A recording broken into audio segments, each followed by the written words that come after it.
Earth signs, hello, welcome to your timeless reading. Earth signs, Taurus, Virgo, Capricorn.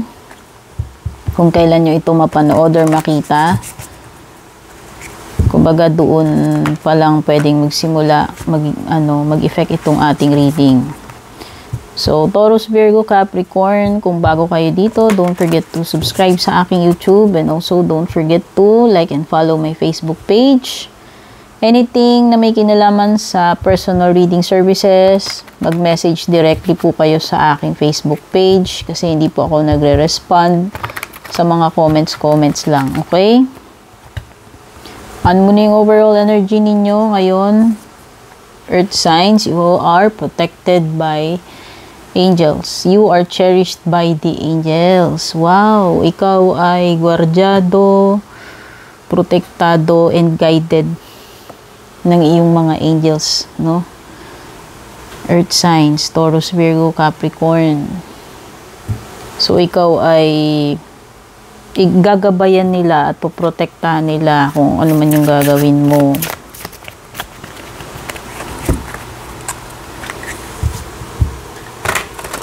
So, ito yung deck na gamit ko ngayon, guys. Gilded Tarot Royal. Kung hindi nyo pa napanood yung unboxing ko video, ayan, no? Para sa mga collector, interesado dito sa deck na ito.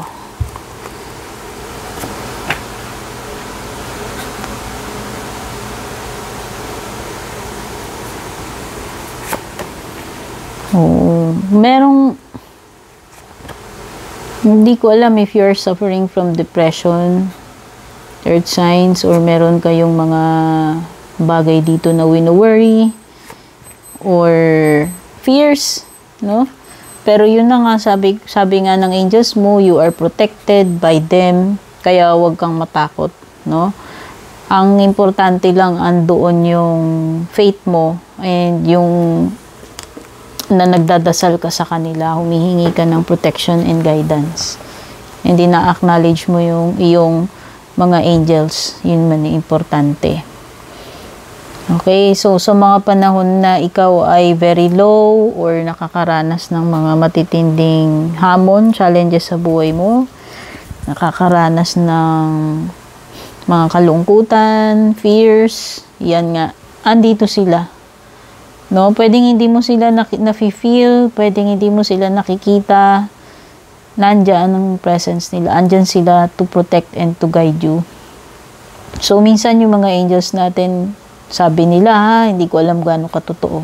So, minsan nagdi-disguise yung mga angels natin.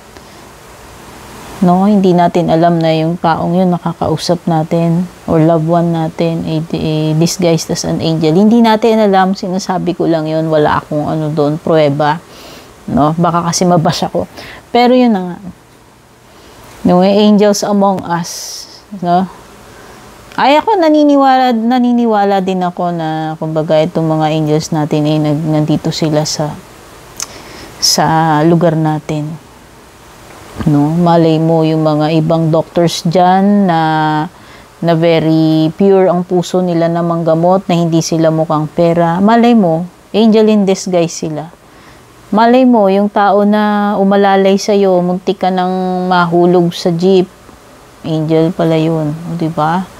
So, yan yun. No? Ang ano lang dito is, kahit hindi mo nafe-feel yung presence nila, andyan sila to protect and to guide you. Merong water sign energy, King of Cups. So, pwede may Cancer, Scorpio, Pisces dito.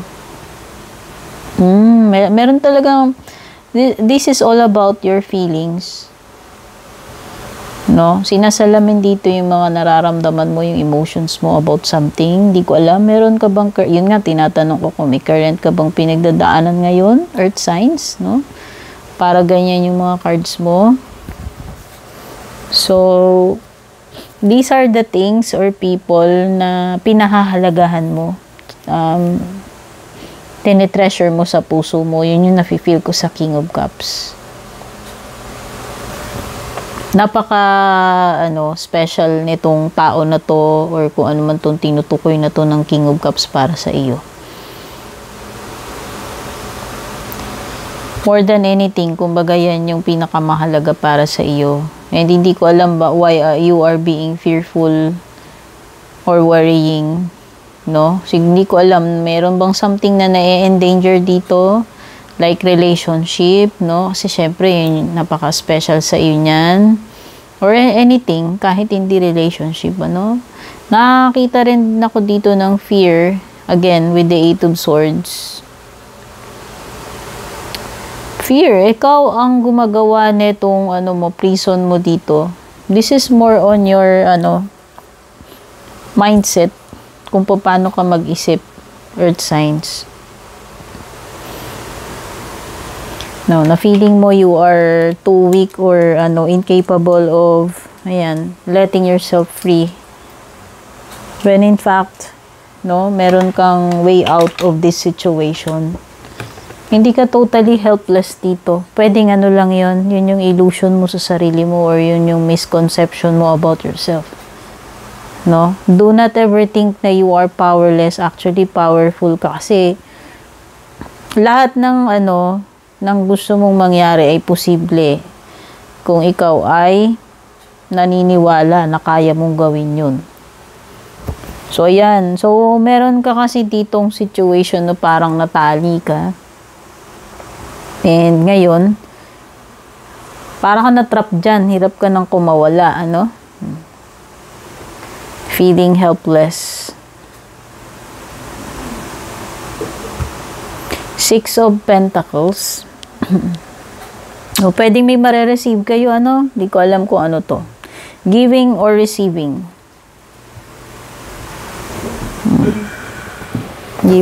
Giving or receiving. Either ikaw yung makakatanggap or ikaw yung magbibigay dito.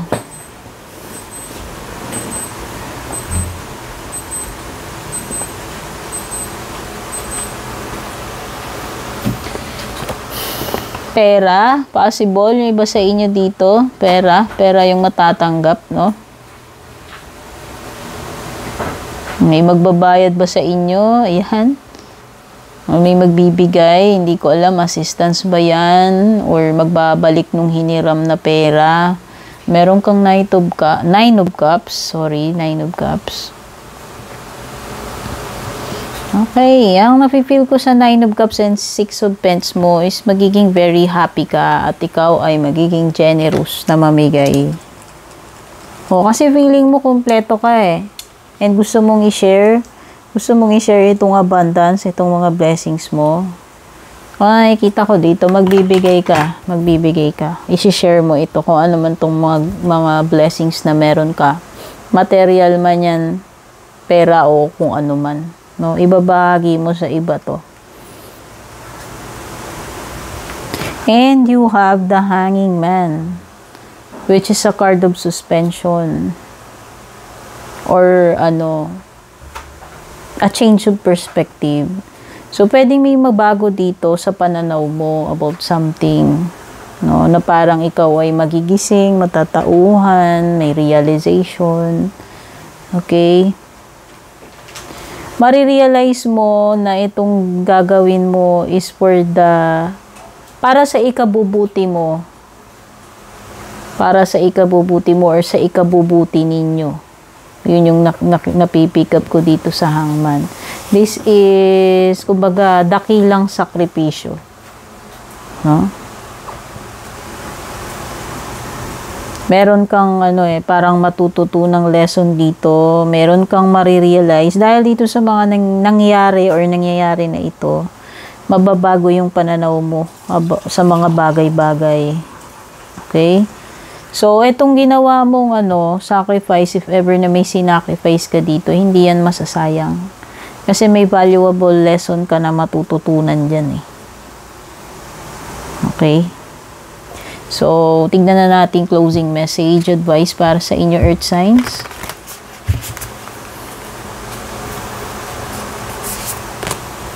Faraway places.